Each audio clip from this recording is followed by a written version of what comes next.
Bonjour. Lors de ma dernière vidéo, j'ai parlé essentiellement des divers équipements qu'on pouvait utiliser pour faire des copies ou pour numériser ses négatifs et ses diapositives. Je n'ai pas tellement parlé de la façon de faire la prise de vue ni de la façon de traiter les images, donc c'est le but de cette deuxième vidéo, vous montrer comment faire la prise de vue et vous montrer comment traiter ces images. Plusieurs fabricants ont fabriqué plusieurs sortes de films, tant négatifs que positifs. Chacun de ces films a bien entendu une signature personnelle, que j'entends par là que chacun des films a des couleurs particulières, des contrastes précis, des luminosités précises, ainsi qu'une granulosité ou si vous préférez un grain bien précis pour chacune de ces sortes de films. On verra un petit peu plus loin dans cette vidéo qu'il est possible de créer des actions, de créer des pré-réglages, des presets dans différents logiciels pour faciliter notre travail, c'est-à-dire accélérer notre travail à déterminer les bonnes couleurs et le bon contraste. Vous allez voir qu'il est possible de faire la numérisation de trois types de films. D'abord, la plus simple sera les films diapositives. C'est comme traiter une image conventionnelle que l'on prend directement avec son appareil, soit un paysage, soit un portrait. Il est rentré dans l'appareil photo et ensuite il s'agit simplement d'ajuster les couleurs, le contraste et la luminosité. Vient ensuite les négatifs noir et blanc. Ceux-ci sont un petit peu plus compliqués dans le sens qu'on doit inverser les tonalités, c'est-à-dire que les tons clairs doivent devenir sombres et les tons sombres doivent devenir clairs. Et tous les ajustements de contraste nécessaires pour obtenir une image qui est plaisante. Bien entendu, nos appareils prennent des images couleurs, donc RGB ou si vous préférez rouge, bleu et vert. Pour s'assurer d'une neutralité complète des couleurs, il sera à ce moment-là possible dans le logiciel de convertir l'image RGB en image noir et blanc, c'est-à-dire en image grise, de ton de gris. Et finalement, le négatif couleur. Le négatif couleur est le plus compliqué des trois. Il faut d'abord, dans un premier temps, inverser les tonalités, c'est-à-dire rendre les tons clairs foncés et les tons foncés clairs. Vous allez voir aussi que les négatifs ont souvent un masque orange assez prononcé et que lorsqu'on convertit les tonalités, on se retrouve avec des images très bleutées. Donc, il faut neutraliser ce bleu qui vient du masque orange. Et finalement, il faut essayer de trouver la bonne balance des blancs pour obtenir des images qui sont plaisantes à voir. Comment faire la prise de vue de ces différents types de films? Ici, j'utilise la méthode du soufflet et du slide copier, de l'adapteur de diapositive ou de négatif. Ça peut être n'importe quelle des autres méthodes que j'ai montrées dans la première vidéo, donc à vous de choisir la méthode. La première chose que je ferai avec, peu importe le système, là, la première chose que je ferais, ce serait d'abord de régler le grandissement d'image, étant donné que je veux copier une image ici, d'une certaine taille, et que je veux la reproduire d'une certaine taille sur mon capteur. Le format plein format, ou ce qu'on appelle en anglais le full frame, est dérivé des formats négatifs et diapositives de l'époque, qui étaient des formats 24 mm de haut par 36 mm de large. Donc, le format 24-36 aujourd'hui, full frame, est un 24-36. Et conséquemment, si vous voulez copier une image négative ou diapositive sur un full frame, vous devrez ajuster à ce moment-là votre système, que ce soit un soufflet, que ce soit des tubes à longe, que ce soit, peu importe le système que vous utilisez, vous devrez ajuster à ce moment-là le grandissement pour obtenir des images à 1x. Si par contre, comme c'est le cas de mon appareil ici, qui est un appareil APS et que le capteur est beaucoup plus petit, à ce moment-là, je n'ai pas besoin d'autant de grandissement. Je ne ferai pas à ce moment-là un grandissement de 1x pour copier une diapositive 24 par 36. Comme mon capteur mesure 16 par 24, et que la diapositive est 24 par 36, à ce moment-là, j'aurais besoin d'un grandissement de 0,67x. Donc, la première chose à faire est de régler votre soufflet ou votre objectif ou votre système pour obtenir un grandissement d'environ 0,67x. Une fois que vous avez calibré le système pour 0,67x, vous le verrouillez de telle sorte que ça ne bouge plus. Et la deuxième étape consiste à faire la mise au point. Donc, avec une source de lumière quelconque, que ce soit des ampoules, que ce soit une table lumineuse ou peu importe, le flash, disons que c'est assez compliqué étant donné que la lumière est instantanée. Mais avec une lumière continue, il est possible à ce moment-là d'éclairer votre film et à ce moment-là de pouvoir faire la mise au point. Selon les systèmes, je recommande de faire la mise au point à l'ouverture maximale. Donc ici, mon objectif, je le réglerai sur une valeur de 3,5, qui est l'ouverture maximale, pour minimiser ma profondeur de champ. Et une fois que ceci est fait, à ce moment-là, j'ajuste la mise au point de la diapositive ou du négatif en approchant ou en éloignant le film du système pré-réglé au grandissement voulu. Donc, en avançant ou en éloignant le film, je vais obtenir une image nette. Une fois que celle-ci est nette, je peux à ce moment-là bloquer la mise au point et ainsi j'aurai réglé à la fois la mise au point et le grandissement voulu. Donc, naturellement, vous faites ceci avec une image, une photo à l'intérieur. Vous ne pouvez pas faire la mise au point sur simplement un dépoli transparent. Il fallait le faire soit sur une diapositive, soit sur un négatif. Une fois que vous avez fait l'ajustement de du grandissement voulu et de la mise au point, à ce moment-là, vous pouvez fermer votre ouverture à l'ouverture désirée. Dans mon cas ici, ça pourrait être F8, F11, donc une ouverture qui est optimale, qui ne fait pas trop de diffraction et qui me donne quand même une assez bonne profondeur de champ pour m'assurer que même si le négatif ou que la diapositive est légèrement courbée, j'obtiens quand même une bonne profondeur de champ sur tout le champ de l'image. L'étape suivante, une fois que j'ai réglé l'ouverture sur la valeur nominale F8, à ce moment-là, je règle mon ISO à la valeur optimale. Naturellement, les appareils ont différentes valeurs d'ISO, mais la valeur nominale, qui est souvent 100 ou 200 ISO, dépendamment des types d'appareils, vous réglez donc votre ISO sur la valeur optimale, celle qui vous donnera le moins de bruit dans vos images. Une fois que ceci est fait, il est important de s'assurer, quand on fait des copies, d'avoir toujours une certaine constance dans nos différents paramètres, entre autres au niveau de la source de lumière.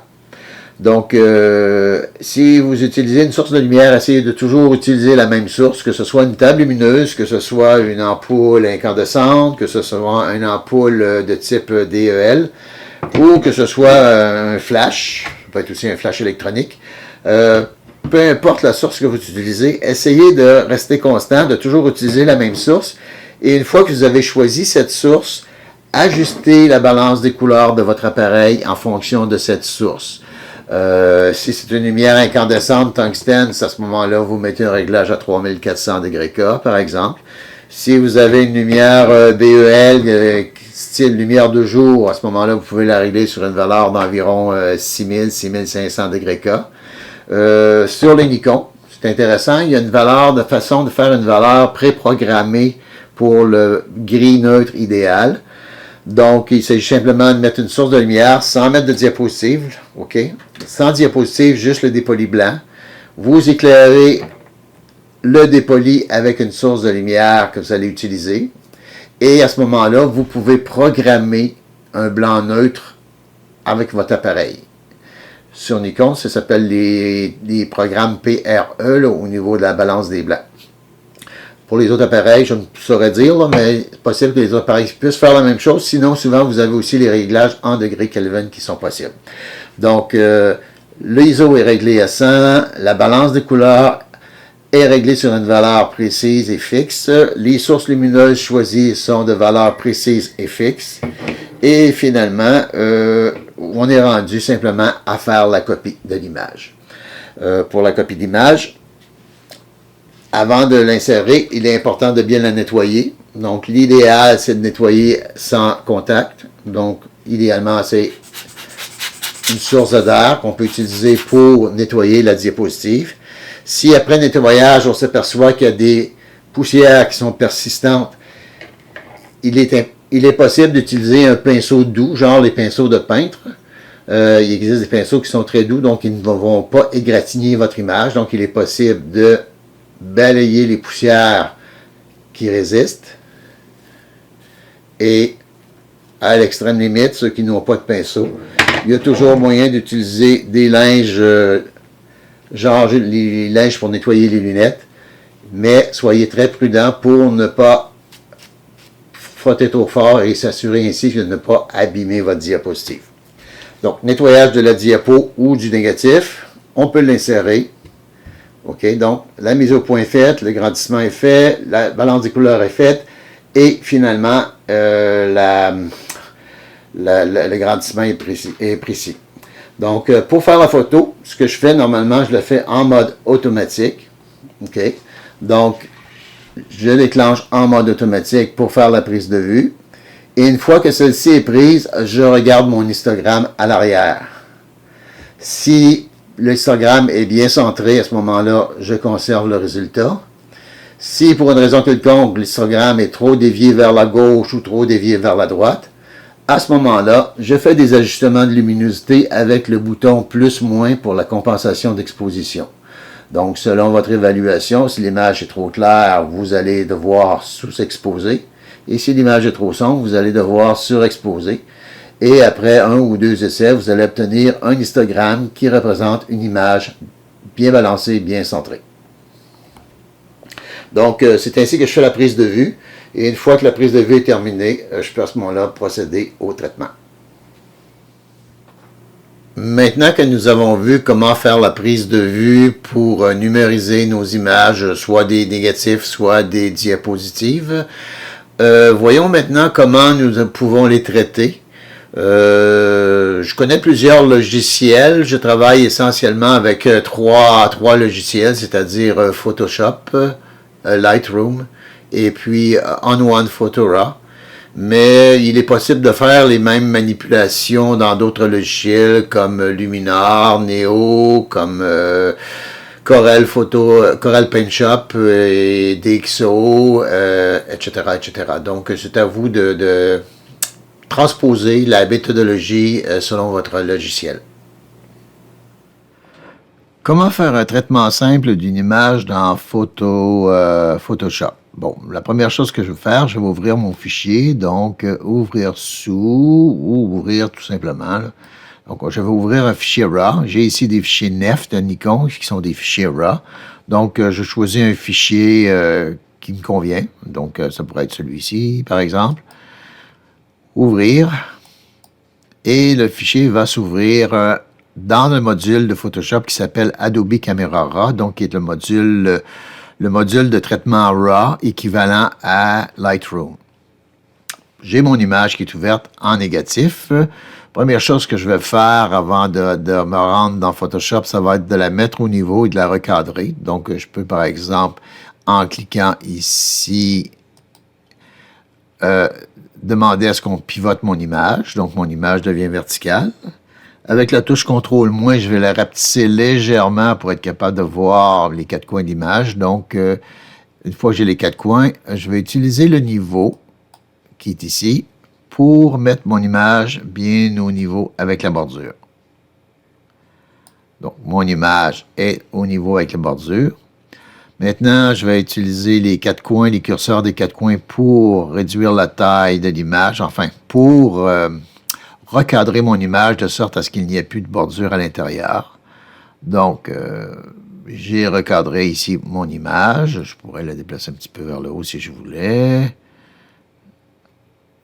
Donc, j'élimine les bordures blanches. Et une fois que j'ai obtenu le bon cadrage, je clique sur la touche Enter, qui à ce moment-là finalise mon recadrage. Donc, j'ai une image négative non traitée, qui est simplement recadrée dans Adobe Camera Raw. Et je vais à ce moment-là la transposer ou l'ouvrir dans Photoshop même. Donc, je clique sur le petit bouton « Ouvrir » qui est en bas. Et ça m'amène dans Photoshop. Comme on le verra tout à l'heure, je vais vous montrer comment créer une action. J'ai des actions qui ont été créées pour convertir cette image-là de négatif à positif. Donc, pour activer une action, ce que je fais, je viens dans le menu Fenêtre, l'onglet Fenêtre en haut. J'ouvre la boîte des actions. Donc, mes actions sont ici. J'ai différentes actions qui servent à différentes tâches là, dans Photoshop. J'en ai une qui s'appelle, si je descends en bas, qui s'appelle Négatif Raw to Positif 01. Donc, je convertis un négatif de format RAW en positif et c'est mon action numéro 01. Je pourrais faire d'autres actions qui font quelque chose de semblable, puis les numéroter 02, 03, 04 selon la convenance. On lui donne le nom qu'on veut, là, c'est des choses. Donc, si je clique sur la fonction négatif raw to positif 01 et que je fais play, jouer, à ce moment-là, l'action est activée et on trouve une image positive. Ça ne veut pas dire qu'elle est correctement ajustée, mais j'ai sauvé beaucoup d'opérations en la conversant rapidement. Une fois qu'elle est là, je n'ai plus besoin de mes actions, je peux refermer la boîte et je vais aller ajuster mon image. Moi, je préfère le faire dans Adobe Camera Raw que de le faire dans Photoshop même. J'ai beaucoup plus de flexibilité. Donc, pour me rendre dans Adobe Camera Raw, je clique sur l'onglet Filtre, Adobe Camera Raw. L'image s'ouvre dans RAW et là, j'applique un traitement au fichier RAW. L'image est un peu trop claire à mon goût, donc je vais l'assombrir un peu. Quelque chose qui, dans l'ensemble, me paraît bien. Bon. Elle est bleue, c'est sûr, elle n'est pas nécessairement de la bonne couleur, là. Pour peut-être faciliter une meilleure perception des contrastes des couleurs, je vais ajuster un peu les couleurs dans un premier temps, là. Je sais que le mur est blanc, donc je pourrais cliquer soit sur le mur là. Donc, ça débleuit, si on peut dire, mon image. Je sais aussi que le chandail, il était gris, donc je pourrais cliquer carrément sur le chandail. Donc, j'ai du gris. Rendu là, ben je peux quand même réajuster un petit peu ma luminosité. Je peux aller chercher mes noirs, donc en pesant sur la touche Alternate et en glissant le curseur des noirs, j'essaie d'avoir à peu près un remplissage de plus ou moins 5% de couleur, comme on peut voir ici. Plus ou moins 5%. J'ajuste les blancs. Les blancs, bien, idéalement, les blancs, on n'est pas censé voir aucune couleur, donc je recule mon curseur jusqu'à temps que les petites taches rouges disparaissent. J'ai ajusté mes noirs, j'ai ajusté mes blancs. Si je voulais, je pourrais ajuster mes tons clairs foncés. Donc, ici, je trouve que les cheveux sont peut-être un petit peu sombres. J'ai pas les cheveux si noirs que ça. Donc, je vais ouvrir un peu les ombres. Bon, c'est sûr qu'il y a une petite teinte de bleu au lieu d'une teinte de brun, mais c'est quand même passablement proche. C'est du flash, en passant. Et finalement, j'ajuste aussi mes tons clairs, donc essayer de réduire un petit peu les reflets qu'il y a sur la peau. Donc, les tons clairs sont ajustés là. Donc, j'ai un ajustement qui est quand même pas trop mal. On peut jouer avec le contraste, on va avoir plus ou moins de saturation. OK. Disons que c'est une image qui est à peu près égale à ce que j'aimerais là, pour une conversion de négatif. Si c'était un portrait officiel, je travaillerais un peu plus, mais pour une image prise à la sauvette, donc c'est convenable. Donc, je clique sur OK pour retourner dans Photoshop. OK, donc mon image est bien ajustée. J'ai oublié une petite chose. Je retourne dans Photoshop en vitesse. Filtre Camera Raw, excusez. Camera Raw. J'avais les yeux rouges dans cette photo. Donc, Camera Raw a une option qui me permet d'enlever les yeux rouges. J'agrandis un peu l'image en zoomant. OK, les yeux sont rouges. Je peux demander à Camera Raw de m'enlever les yeux rouges. Et de 1 et de 2. OK. Donc, les yeux sont maintenant correctement colorés. Et l'image est terminée. C'est une image 16 bits. C'est un fichier PSD qui arrive du PhotoRAW. Donc, je peux, dans un premier temps, simplement sauvegarder mon image qui est bien ajustée. Donc, enregistrer. Bon, comme elle était en F ou en RAW, il me propose de le sauvegarder en Photoshop, vu que j'ai fait des modifications. Je dis oui, enregistrer. C'est un fichier 16 bits, donc je viens dans Images, Mode, et je le transforme en 8 bits pour pouvoir le sauver plus tard en JPEG. L'image est un peu grande, on peut à ce moment-là la recadrer. Moi, j'aime bien, si c'est pour de l'Internet, par exemple, mettre des fichiers en 1200-1800. Donc, je demande une largeur de 1200, ce qui me donne 1800 de hauteur. J'enregistre. Donc, maintenant, mon fichier est réduit à des dimensions convenables. Et je peux finalement le sauvegarder en JPEG, donc enregistrer sous. Et à ce moment-là, vu que c'est un fichier que j'ai modifié, normalement, je lui donne une nomenclature "-m" et fichier 01. Je ne pense pas de me rendre à 99, donc M01, ça devrait quand même me donner quand même plusieurs options. Mode JPEG, enregistrer. On me demande quelle taille. J'ai une qualité 9 qui me donne 708, donc c'est suffisamment bon pour l'Internet, par exemple. Et à ce moment-là, je clique OK. Et l'image est transformée. Et ainsi de suite. Si j'avais une autre image à faire, j'ouvrirais Ouvrir un autre fichier. Prenons par exemple celui-ci, au hasard. Ouvrir, qui est un fichier RAW. Comme tout à l'heure, je vais jouer sur le cadrage. Là, je vais aller un peu plus vite, étant donné que c'est des choses qu'on a déjà vues. Je vais ajuster mon niveau. Bon, le niveau peut se faire aussi bien vertical qu'horizontal. Donc, je peux dire, je veux que cette ligne-là soit verticale. Et je veux enlever des bordures. Bordure à droite, bordure à gauche. Je clique Enter. J'ouvre dans Photoshop. J'ouvre mes actions. Je dis que je vais faire l'action qui est en bas. On ouvre. L'image est convertie. Et ainsi de suite. Je peux aller terminer le traitement dans Adobe Camera Raw si je veux l'avoir un petit peu plus précis. Donc, c'est ainsi un peu que j'utilise les actions dans Photoshop. Voici comment créer l'action qui vous permettra de convertir le fichier RAW négatif de votre image en image positive. Dans un premier temps, une fois que votre image aura été recadrée et toute préparée dans Photoshop même, j'ai ici un fichier RAW. Donc, je vais commencer par le sauvegarder en PSD. Donc, je ne veux pas abîmer mon fichier RAW dans le futur. Donc, je vais le sauver dans un premier temps en mode PSD.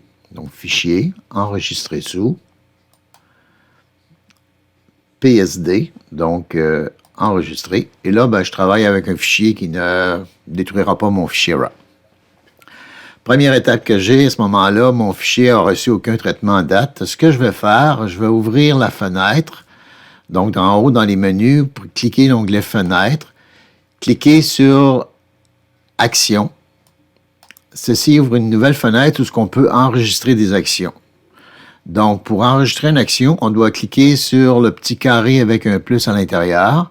Et quand je clique dessus, à ce moment-là, il me propose de lui donner un nom. Donc, on lui donne un nom qui est significatif, genre négatif,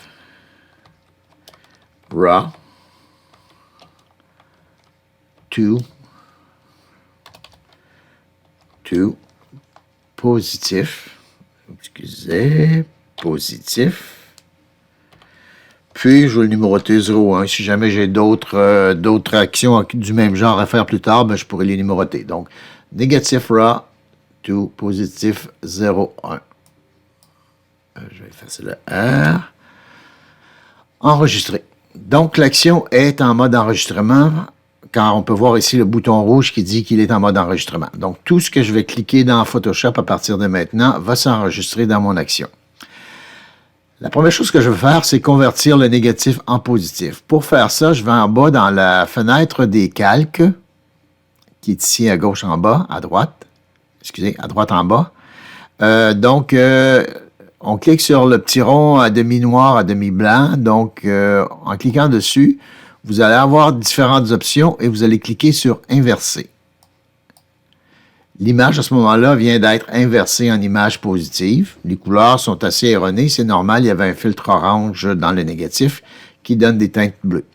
Une fois que l'image est rendue positive, on remarque que j'ai 2 calques maintenant. Donc, première chose à faire, je vais écraser ces calques-là ensemble, donc aplatir l'image pour avoir un seul calque. Et une fois que j'ai fait ça, je vais essayer de contrôler mes couleurs en cliquant sur « Image », tonalité automatique, suivi de image, contraste automatique, et je vais terminer avec image, couleur automatique. Donc, j'ai une image qui est quand même pas trop mal, elle n'est pas parfaite, mais qui me permettrait éventuellement de convertir mes images futures. Une fois que ça est fait, à ce moment-là, je viens cliquer sur le petit carré pour arrêter l'enregistrement de mon action. Et j'ai maintenant une action qui a été créée. Bien sûr, cette image-là, elle est quand même pas à mon goût final, là, même comme ça. Donc, ce que je vais faire, je vais retourner dans Filtre, Caméra raw, où j'ai des outils beaucoup plus performants que dans Photoshop, même pour ajuster mes couleurs. C'est un peu l'équivalent Caméra raw, c'est le même module qui existe dans Lightroom. Donc, avec ça ici, j'ai beaucoup plus de possibilités de transformer mes fichiers RAW.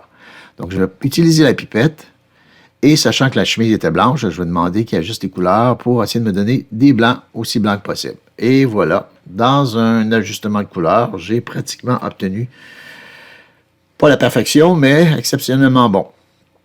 Donc, à partir de ce moment-là, ce que je peux faire, c'est de fignoler les ajustements. Donc, je vais ajuster mes noirs. Ici, je pourrais noircir un petit peu plus mes noirs, disons à peu près à ce niveau-là, plus ou moins 5% de noir. Je vais ajuster mes blancs. Pour les blancs, il ne faudrait pas que j'aille de couleur du tout, donc je vais foncer mes blancs jusqu'à temps que l'image devienne toute noire.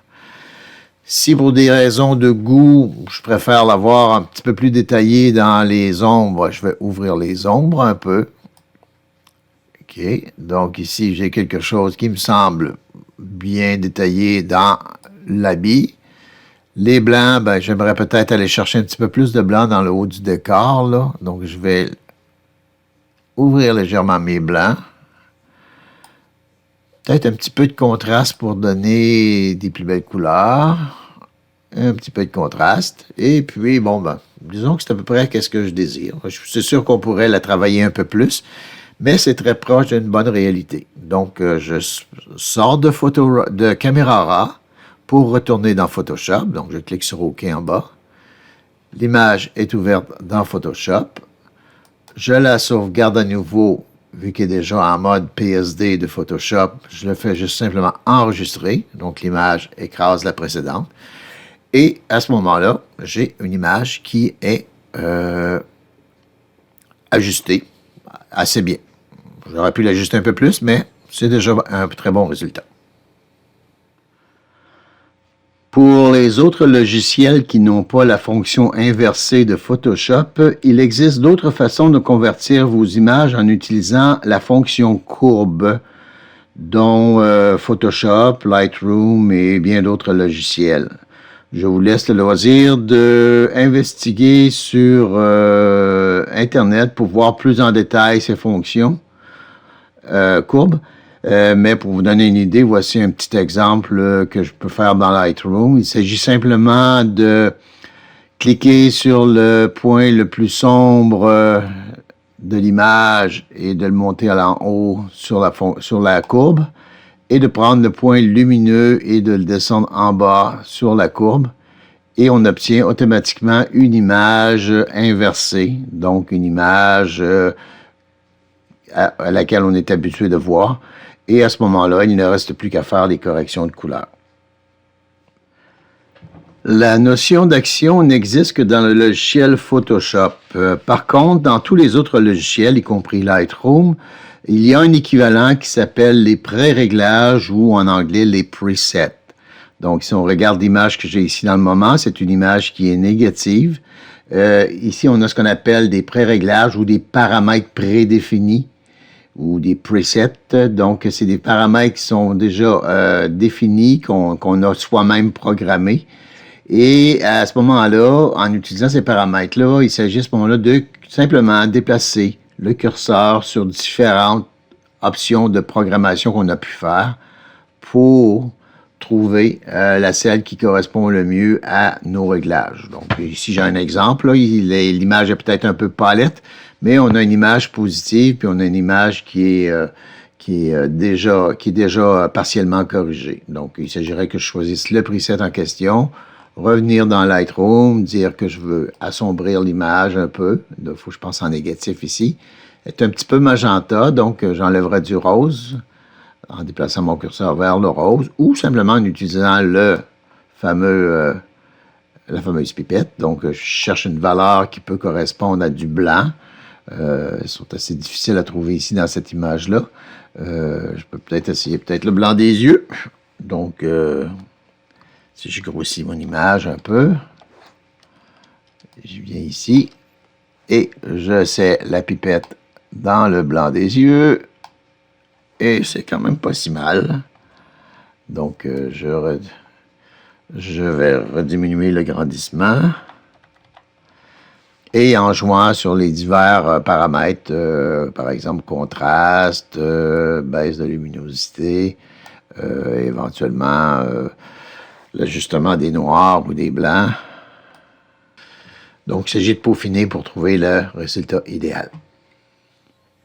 Voici un exemple fait dans Lightroom avec les courbes. Donc, première chose que l'on fait, on ouvre le fichier. Donc, j'ai un fichier ici, nef, qui est un fichier RAW. Première étape, on s'en vient à droite dans les options de transformation d'image. Je prends l'onglet pour les courbes de tonalité. Je sélectionne le blanc. Pour les tons foncés, je les amène en haut pour les mettre au plus clair. Et pour les tons clairs, je les amène en bas pour les mettre au plus foncé. Et ici, je transforme mon négatif en image positive. Cependant, compte tenu le masque orange qu'il y avait dans le négatif, l'image que j'obtiens est très, très cyan. Pour corriger ça, je vais remonter dans les options, dans les menus du développement de l'image. Je vais prendre la pipette et je vais choisir un ton qui est blanc. Ici, je savais que la collerette était blanche, donc je choisis un ton blanc. Blanc ou gris, donc à l'ombre, c'est gris en principe, et je sélectionne la pipette. Donc, j'obtiens une image qui, dans un premier temps, est quand même relativement bien ajustée, bien qu'elle ne soit pas parfaite. Pour la peaufiner un peu plus, je vais tout simplement peut-être lui donner un peu de contraste. OK. Je vais peut-être aussi l'éclaircir un peu. Il faut penser que les curseurs fonctionnent à l'envers, étant donné qu'on a inversé nos courbes de tonalité. Donc, j'éclaircis un peu mon image. Je vais essayer d'ajuster un peu mes noirs. Malheureusement, j'ai plus la possibilité d'utiliser la touche alternate pour calibrer mes noirs. Là. Même si je l'utilisais, j'arrive pas vraiment à obtenir de résultats. Donc, je vais plutôt y aller à l'œil. Donc, je vais soit éclaircir les noirs, ou enfin ici, ça semble affecter les blancs, parce qu'étant donné que la courbe est inversée, donc les noirs deviennent mes blancs. Donc ici, j'éclaircis mes blancs. Et ici, je vais foncer mes noirs. Donc, on joue un peu avec les curseurs là, en essayant de comprendre le principe là, inversé qui se produit. Même chose ici, ça va éclaircir mes hautes lumières ou les assombrir. Donc, j'essaie de voir un peu les blancs pour qu'ils soient pour le mieux. Et la même chose pour les ombres. Donc, je peux assombrir les ombres ou les éclaircir. Et ça me donne un résultat qui est quand même intéressant. Donc, ça, c'est une première image que j'ai obtenue relativement bien. Je pourrais aussi, si je voulais, aller ajuster un peu les détails. Ma petite formule magique à moi, personnellement, vient d'un photographe que j'ai appris, Serge Ramelli. qui donne au gain une certaine valeur. Comme je photographie souvent ces négatifs-là avec du ISO 100, donc le grain ou le bruit est quand même assez faible, donc j'utilise quand même un gain qui est élevé de l'ordre de 95% pour une correction de grain ou de bruit à luminance à 5%. Donc 5 plus 95 me donne 100%. Donc, c'est une petite recette magique qu'il a suggérée. Moi, j'aime bien mettre le rayon à 1.2 et j'aime bien mettre les détails environ à 40. Ici, bien, on peut aussi ajuster le masquage. Donc, le masquage, si je pèse sur la touche alternate, va me montrer à quel point je peux isoler par exemple, le ciel. Donc, si j'étais comme ceci, le ciel me donnerait probablement une granulation qui est assez forte. Donc, pour éviter que le grain ne ressorte dû à l'ajustement de la netteté, donc pour éviter que le grain ne ressorte, je vais simplement pousser mon curseur de masquage jusqu'à temps que le ciel tombe pratiquement noir. Donc, les effets que j'ai mis dans les détails vont s'appliquer où il y a du blanc ou du gris, mais très peu dans le noir. Donc, ça me donne à peu près là, les réglages que j'avais besoin pour obtenir une image qui est quand même là, potable au niveau des couleurs puis au niveau des luminosités. Je ne ferai pas le cadrage tout de suite, étant donné que ça peut jouer d'une image à l'autre. Donc, ça me limite simplement aux ajustements de couleur, de netteté et de contraste pour l'image. Donc, ça complète un peu mes manipulations sur cette première image. Et à ce moment-là, ce que je fais, je viens dans les paramètres prédéfinis, je clique sur le plus pour dire que je veux créer un nouveau paramètre prédéfini. Donc, je vais l'appeler négatif à positif. La petite fille, elle s'appelle Jojo, donc on va l'appeler Jojo 01. Donc, c'est un premier paramètre que j'ai fait. Si j'en crée d'autres plus tard, ben, je mettrai d'autres noms, d'autres possibilités. Donc, créer. Donc, ça me fait une première image ici là, qui est ajustée, là, disons, à mon goût. Pour compléter cette image-là, bien, il me resterait simplement à faire le cadrage et le nivelage. Donc, j'ajuste mon niveau pour mettre la photo au niveau. Donc, l'image a fait une légère rotation. J'ajuste aussi les curseurs pour éviter de voir la bordure. Donc, ici, j'ai un cadrage qui élimine la bordure. Je touche Enter et ça me donne ma première image. Maintenant que j'ai créé le fameux négatif à positif Jojo 1, à ce moment-là, je peux me permettre de l'utiliser pour d'autres images. Ici, j'ai une photo de sa sœur qui est une image négative, et au lieu de répéter toutes les manipulations que je viens de faire, je viens simplement cliquer sur Jojo 1. Ça me donne une image. Bon, cette fois-ci, l'image est un petit peu trop claire, donc j'ai simplement à corriger la densité de l'image en ajustant l'exposition.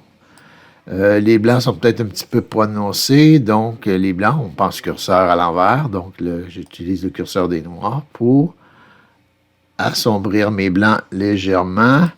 Et les noirs, ben, ils sont pas si pires. Je peux essayer de voir, là, mais tiens, un petit peu plus de saturation. Je peux ouvrir les ombres, pousser mes noirs. Je peux baisser les lumières et ainsi de suite. Donc, une petite touche de contraste, baisse d'exposition, et ça me donne sensiblement une image intéressante. Je peux maintenant finaliser avec le cadrage. Donc, j'ajuste le nivelage.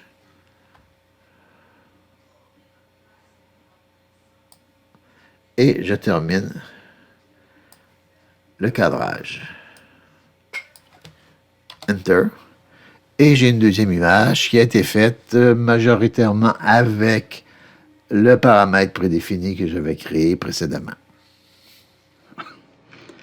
Certains logiciels comme One Photo Raw ont une fonction invert, qui veut dire inverser, qui n'est pas directement accessible dans un menu, mais qui est caché dans un filtre, le filtre courbe, celui qu'on a vu tout à l'heure. Donc ici, j'ai On1 qui est ouvert avec une image de négatif. Je viens dans l'onglet Effets. Dans l'onglet Effets, je dis je veux ouvrir un filtre. Donc j'ouvre un filtre.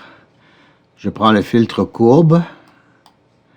Et dans le filtre courbe, si on a ici un style par défaut qu'on peut remplacer par Invert. Donc, ça me donne une image positive.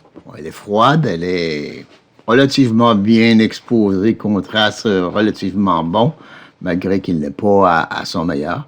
Mais on a ici une courbe là, qui nous montre un peu l'image en positif et qu'il serait possible à ce moment-là de corriger en allant dans le menu développer.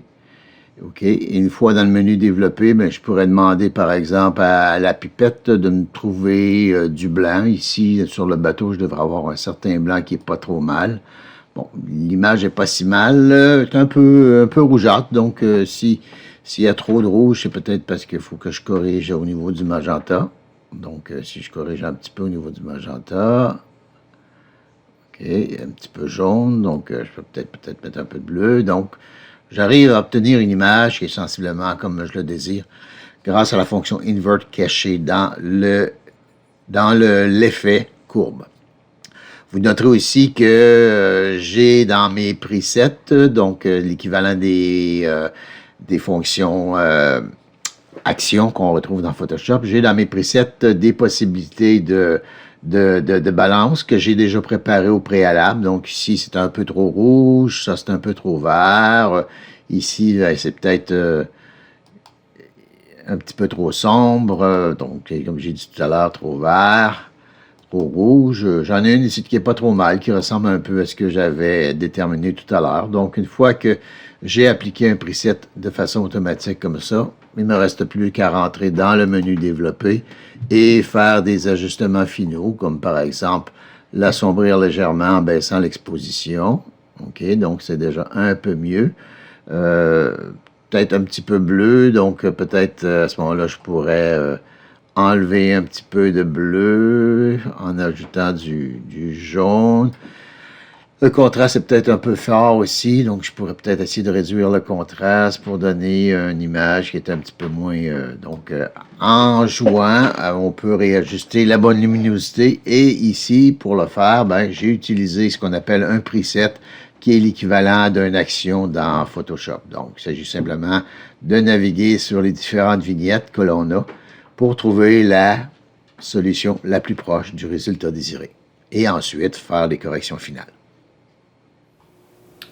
Pour conclure, si l'on comprend bien comment convertir en positif une image négative couleur, convertir une image noir et blanc en image noir et blanc positive est aussi simple, et même plus simple, car il n'y a pas d'ajustement de couleur à faire à la fin du procédé. Par contre, je recommande que vous convertissiez le profil RGB de votre fichier en profil noir et blanc, afin ainsi de tenir aucune dominante de couleur. Sinon, vous pouvez aussi désaturer chacune des trois couleurs RGB à 0 et ainsi obtenir une image qui est totalement neutre avec uniquement des tons de gris.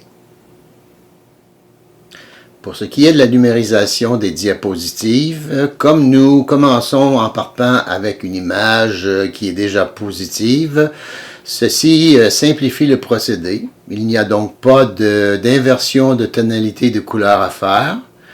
Et l'image que l'on obtient sur le capteur est une image directement positive telle que nous l'aurions eue si nous avions photographié simplement un paysage ou un portrait. Et les ajustements à faire sont les ajustements habituels, c'est-à-dire réglage de la tonalité, réglage du contraste, ainsi que le réglage des couleurs. Donc, ça devient très très simple de convertir une image diapositive en fichier digital. Si vous avez aimé cette vidéo, n'hésitez pas à cliquer le bouton j'aime juste en dessous de cette vidéo. Par la même occasion, si vous n'êtes pas encore inscrit à ma chaîne YouTube, faites-le maintenant. De cette façon, vous serez avisé lors de la parution de mes prochaines vidéos. Et si vous avez des amis photographes qui s'intéressent à la proxy photographie ainsi qu'à la macrophotographie, faites-leur connaître ma chaîne. D'ici la prochaine vidéo, bonne photographie à tous.